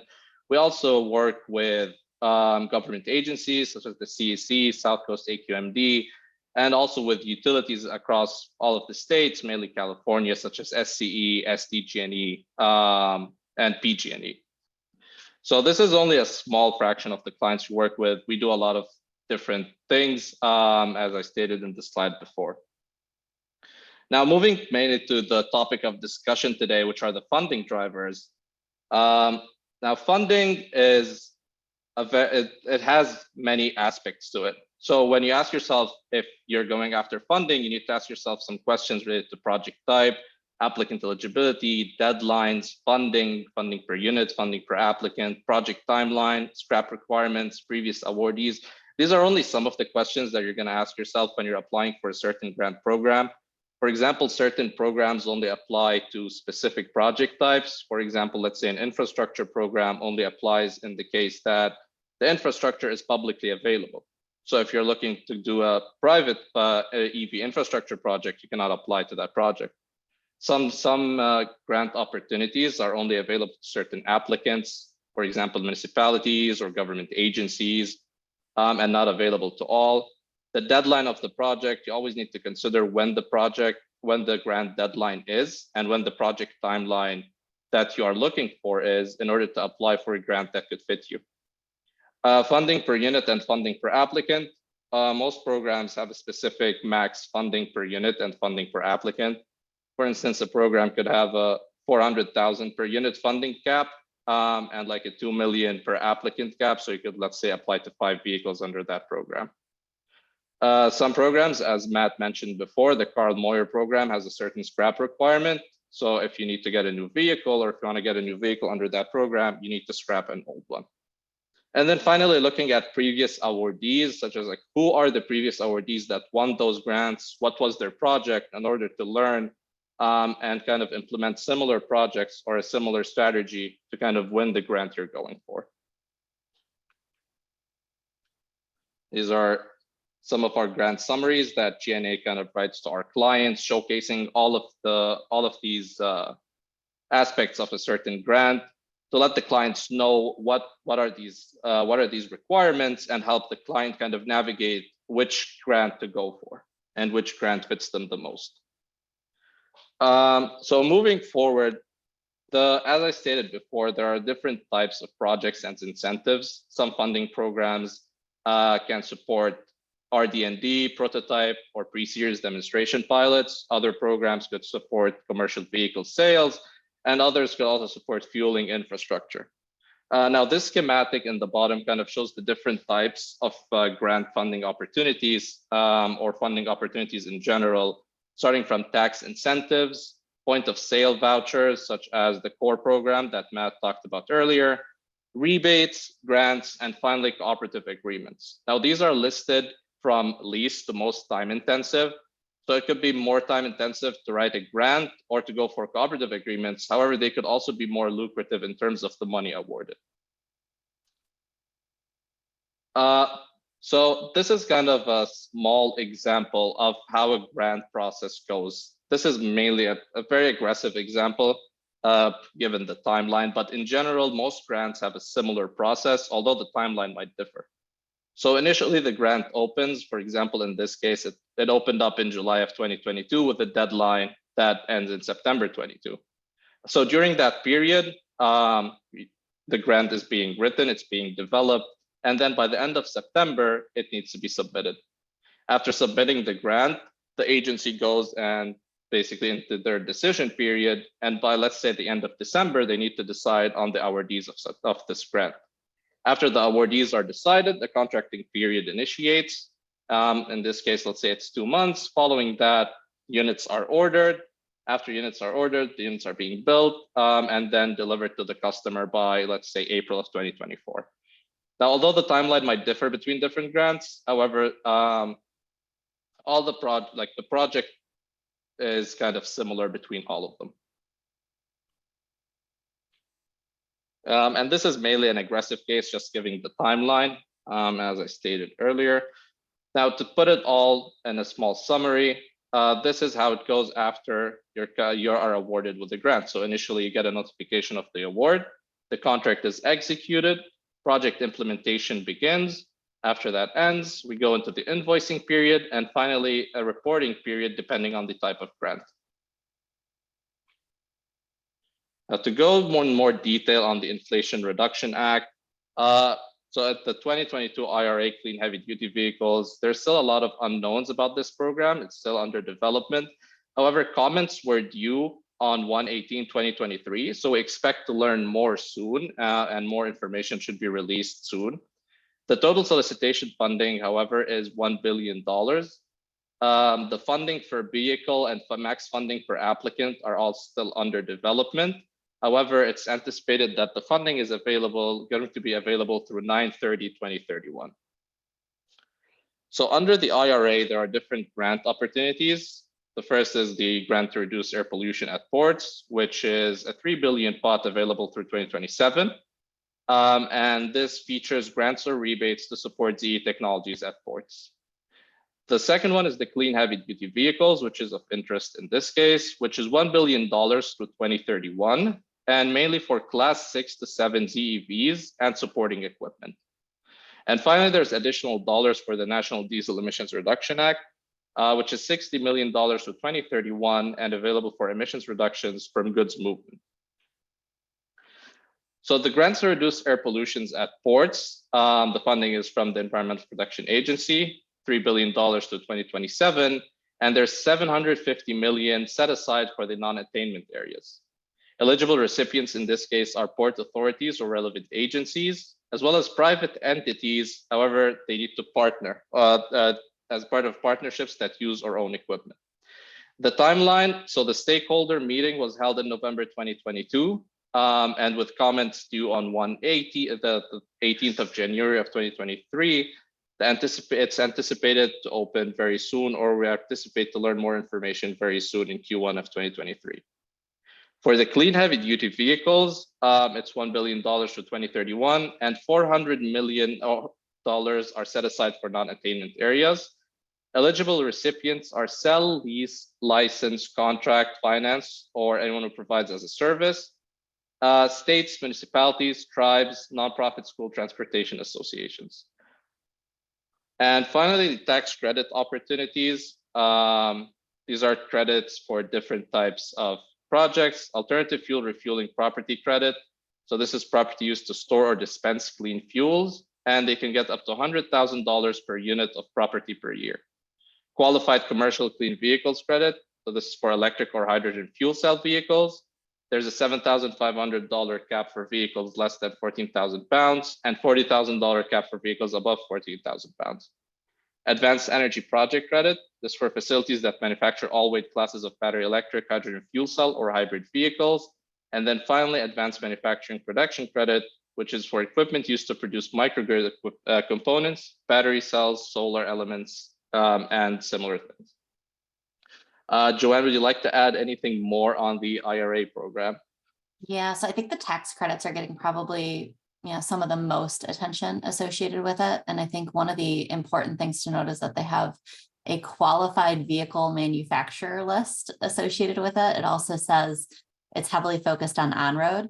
One of the things that I think is really important from the presentation earlier with Sunbelt is that when you're starting to talk about construction, not all of it fits within the off-road space entirely. There's a lot of on-road equipment that's also used. And so we've kind of honed in on IRA, but there's a lot of other funding opportunities, especially when you start grabbing in some of those other on-road market segments that can also be incorporated. And then I see the one other thing I might want to mention is going back to that first slide, which is why we start. Just because you hear of a ton of money available does not always mean that that money is available for you and for your project. So I want to just make sure that to reiterate that. And I see Matt has his hand up. So on the tax rebates, CARB submitted a multi-state letter, and Mobile Source Control Division submitted comments specifically regarding Chapter 25W regarding the clean vehicle tax rebates. And we tried to encourage the Treasury and the IRS to go as broad as possible, including things that are mobile self-propelled, portable, temporary, skid-mounted, the spectrum, and try to highlight what the core program has seen come through its door and what we're considering, as next steps and some of our lessons learned. So we're optimistic that they will find metrics that are appropriate, outside of closed vehicle weight ratings for off-road equipment to be as broad as possible for this. Fingers crossed. And thank you. That's it from me. Happy to answer any questions that come up in the chat. Thank you, Bodhi, and what I think your deck's the only one maybe we haven't gotten. So if you can just send the deck over after this, we'll make sure it gets linked out when we send the follow-up email. And if anyone has questions, please drop those in the chat for Bodhi. I want to make sure we can get to Mike. Mike has some great best practices and lessons learned to share that I think are really relevant. So Mike, over to you. Do you want me to share slides on my end, or do you want to share it on your end? If you could do it on your end, that'd be great. And you've really built me up, so I hope I can deliver here. All we do here is just put unrealistic expectations on people. That's what we do. Well, you should have told me that before this started. All right. So for anyone who may not have heard or been here at the beginning, my name is Mike Barr. I'm a sustainability engineer with Turner Construction. I'm out of our Des Moines, Iowa office. If you're not familiar with Turner, we're one of the country's larger GCs. We've got a presence all over the country, and we do primarily large scale commercial. So what we're going to share today really briefly is, and you can go to the next slide, that's fine, is a pilot project implemented with a client here in Iowa. So I'm going to give you a little bit of background, and what I'm sharing today is public knowledge. So I'll do a little name dropping. So this was a partnership between us, Meta, and Sunbelt Rentals on the data center campus here in central Iowa. The site had been built on for about 10 years, or construction had been going. And I just say that just to share that a lot of what we did may not have had some of those upfront electrical infrastructure issues that were talked about earlier. And it was really born kind of out of two things. One, recognition that Turner, Meta, and Sunbelt all had, very similar climate goals and initiatives in reducing on-site carbon emissions, but also recognizing that the market is slowly trending this way to construction, but nobody's kind of figured out, how do we actually implement this stuff? How do we manage the risk, the on-site operations? And so that was kind of those two recognitions kind of bore out this pilot program between all of us. We implemented, just because it provides a little context, we implemented what's known as a contractor controlled equipment program. So Sunbelt essentially was the equipment provider for the entire campus, and all of the various subcontractors and trade partners source their equipment from them. And that just made, implementation that much easier. And then we've been doing this for about 2.5 to 3 years. There's a couple of really quick pictures of some of the stuff we've looked at. We've tested hybrid or electric versions of over 24 different types of common construction vehicles. I'll just rattle a couple off really quick. Mini and full-size excavators, bulldozers, energy storage systems, UTVs, trucks, light towers, boom lifts, telehandlers, bus, grid independent, totally unconnected chargers, skid steers, all kinds of stuff. This itself could probably be a two-hour conversation. So we're going to really try to distill this down into kind of what felt like the most key points. So Ben, if you want to jump to the next one. So I'm kind of looking at this from the standpoint of you've gotten all the funding, you figured out what you want to do. How do you actually get this stuff on site? So to provide a little context, a lot of this happens in the conversation of emissions. Turner as a company, we've been metering and tracking all of our on-site emissions since 2019. And so we've gained a lot of data and knowledge and understanding which trades and activities are the largest sources of emissions. And so that provided a lot of, impact to us or guidance, I guess, on where we focused and where we could make the biggest reductions. So that's kind of the starting point. It's really important to track those emissions. It's really not that too crazy of a lift.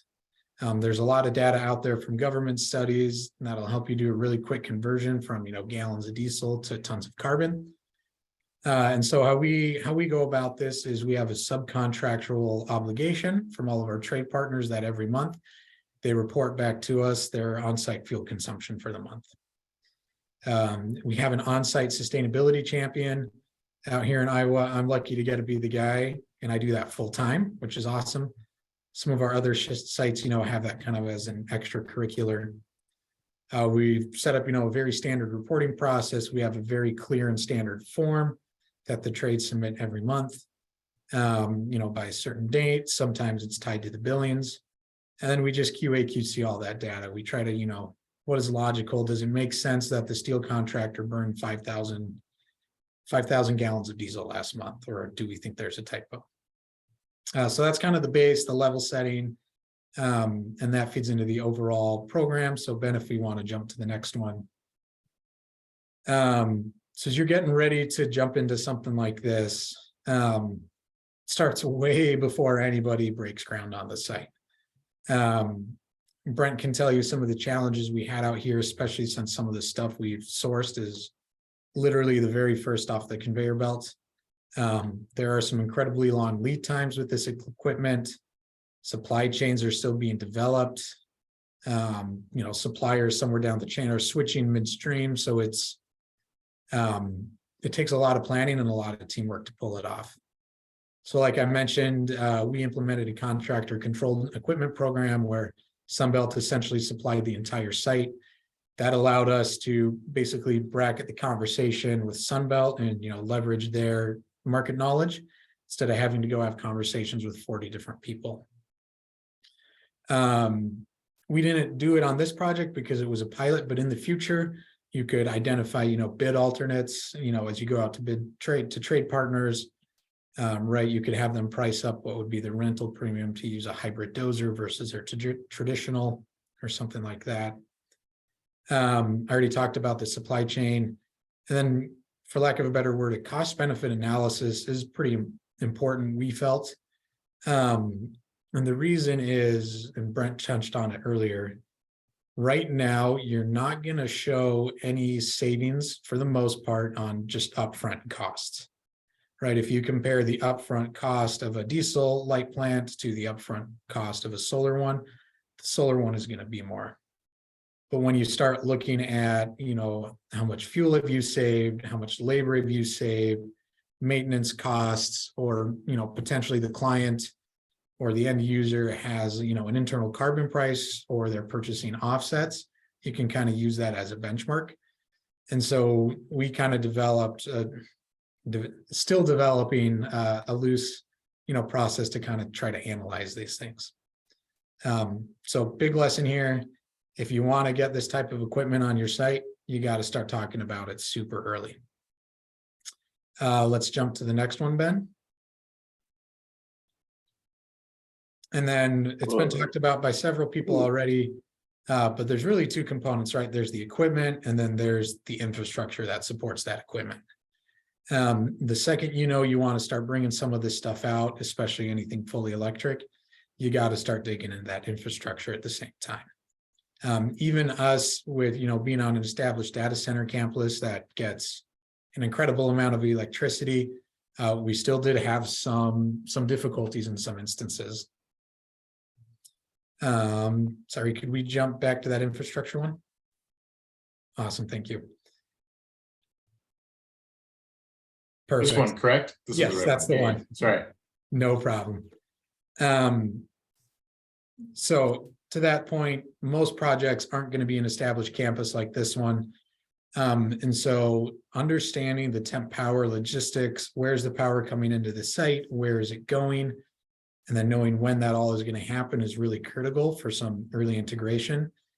It might not be feasible to do an electric excavator just from a schedule standpoint. And so understanding that is pretty critical. Where you are purchasing chargers, price them early.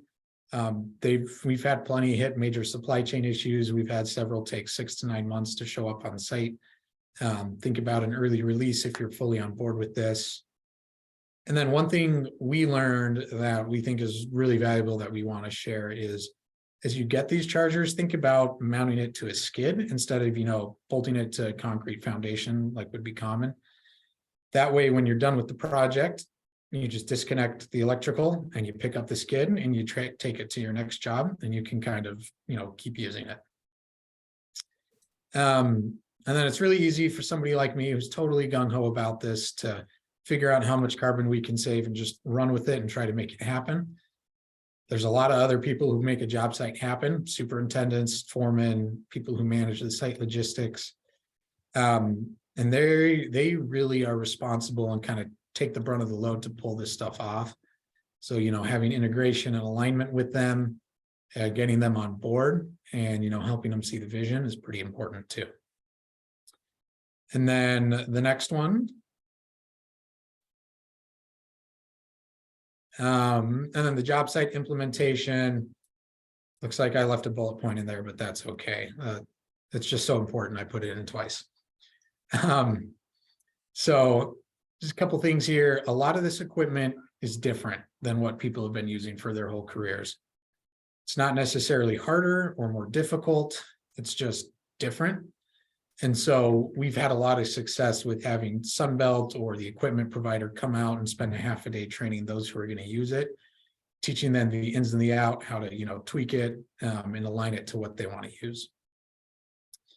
And then we've done a ton of effort in trying to measure the actual fuel consumption, especially in like a hybrid situation against, the typical diesel or gasoline we would use. As much as possible, we tried to run, a business as usual and the low emissions alternate kind of at the same time. And a lot of these now have onboard telematics. And so it's really easy to get into that computer system and just pull out that fuel data. I think we all know from driving cars, the amount of fuel efficiency you get is never what the manufacturer states, right? And so we wanted to vet that out and get an idea of how important it was, how accurate those statements were. And then this is something we learned, I don't want to say the hard way because nobody got hurt, but it was a concern for a while. This electric equipment is quiet. You don't hear it often. If it's an F-150 driving on the road, you hear the tires, but you don't hear the engine. Maybe it's a Mini X and it's operating and people might not hear the swinging, especially in a noisy construction site. So clearly communicating, whether it's signage or, daily huddle conversations or stretch and flexes, clearly communicating, the changes in this equipment is important. And then kind of the last really big thing we did is we literally tested all this with operators in their normal use case. If they were digging a trench, we'd dig another, the next trench would be with the more sustainable alternate. We got feedback from them. Some of these operators have been operating for 20 or 30 plus years. And so their expertise was invaluable. And in a lot of cases, we were actually able to take this information back to the manufacturers in Sunbelt and maybe make some tweaks in the system. Even though, everybody's not going to do a massive pilot like this, I think it is important that even if you're rolling it out and the equipment's been tested before, it is probably new to your site and your operators. And so having those ongoing conversations with them to, figure out any pain points or, recognize the really good benefits has been really beneficial to us. And I think that's all I got. I wanted to keep it pretty high level. Happy to answer any questions. Hey, Mike, could I just want to expand on something. I didn't know Mike was actually. Yeah, go for it. I didn't know Mike was actually presenting today, so it's kind of cool. He and I work very, very closely. So one thing I did want to acknowledge that we've been doing this for close to 3 years with Turner. One of the things that helps us learn is neither us nor Turner, but specifically Turner, has not been afraid to fail at this. And we failed. There's no doubt that we've failed regularly, and we've picked up the pieces and learned from it. And that's helped us both build a go-to-market plan that this is now scalable. We sacrificed, we had backup plans.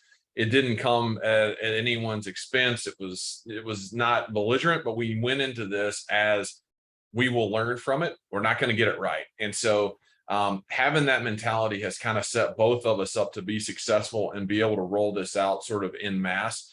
And I would tell everybody on here that as you do this, you got to keep an open mind about it. Have a backup plan for stuff that will go wrong when you do it, and roll with it, because we've been successful at it. But there's been times that we talk, I would say at least daily, sometimes multiple times a day.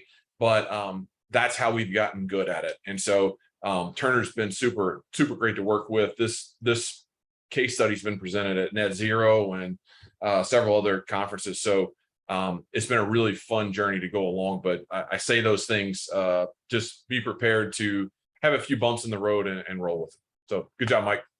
Great comment. Thanks, Brent. Thanks, Brent. Well, I appreciate everyone sticking with us. I want to make sure we got here on time. I want to say, first of all, thank you, Mike. There's no better teacher than experience. So I hope folks, if you have any questions, please drop those in the chat. We are going to distribute these slides afterwards. And, I really feel like this has been sort of like just a great state of like what's happening in the market with some learning attached. I think this has been great. We've had some good perspectives today. I want to talk about kind of next steps a little bit for the coalition. So one of the things that we're going to be working on here for the next couple months is we want to release a best practice guide around electrified construction, how to get equipment on site. I think we've kind of heard most of what would probably be included today in this, but we really want to provide an overview of what equipment's in the market, what's available in California or plan to be in the near future. We want to provide a guide to implementation. So some of the best practices that Mike shared, super informative, but also make sure we include case studies like the one mentioned today, equipment charging solutions. In this, we want to include some information on data, on emissions, and also on safety improvements. How does this improve safety? What are other things to be maybe concerned about with electric equipment? We've talked about quieter equipment is good, but can also be a challenge, right? Depending on the situation. And then a summary of the findings from the survey we talked about earlier. My question to this group, is there anything that you feel like is missing from this best practice guide summary? Any suggestions on what other things we might want to include? And for us, typically, this is meant to be, not like 60-page research paper for folks, but meant to be a digestible document people can use when they're really looking at how do I bring electrified equipment into my construction project and make sure it's a success. Any feedback on this list here?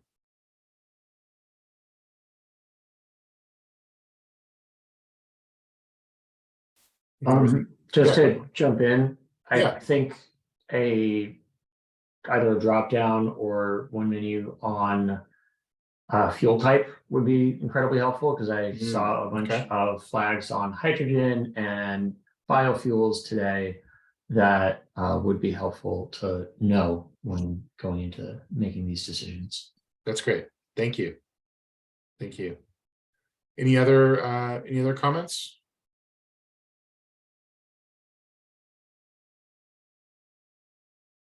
All right. And then just a reminder, just for those of you, who maybe it's your first time joining us, please let us know if you're interested in being more active in the coalition here. We're going to continue to have some of these events. We're going to release this best practice guide. but we really want to support collaboration across projects, across funding opportunities. We talked about some teaming potentially today, about some funding opportunities coming up here in the next few months. Would love to help facilitate some of that teaming so we can see more equipment integrated into projects. And again, how can we do advocacy? I think the team from CAR brought up some legislation that might be proposed this year around specific types of equipment. Let us know how we can support advocacy there for you. And then we do want to improve charging solutions, make sure we're really connecting with our utility partners and others. Anything that seems like is missing from our list here, stuff that we're trying to do here with the coalition.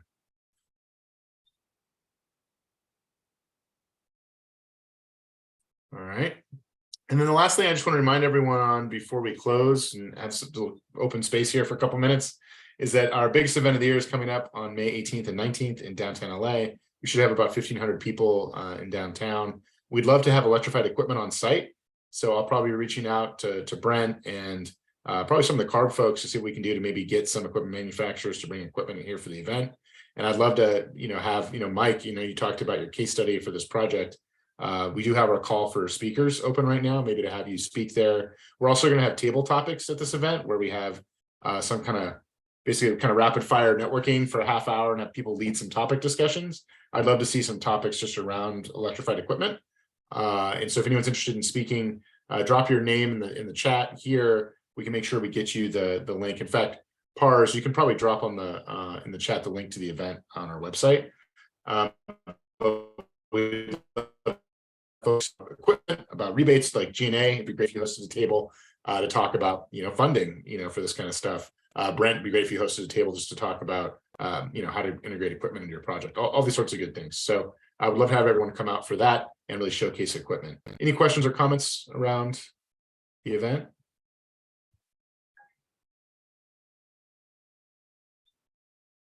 All right. Well, again, as we close here, if you're inspired by the work we do, anything you can donate to help support our small but mighty nonprofit team. You can text green to 707070 to donate. I do want to say thank you to all of our sponsors and partners. We couldn't do the work that we do on a day-to-day basis without their support.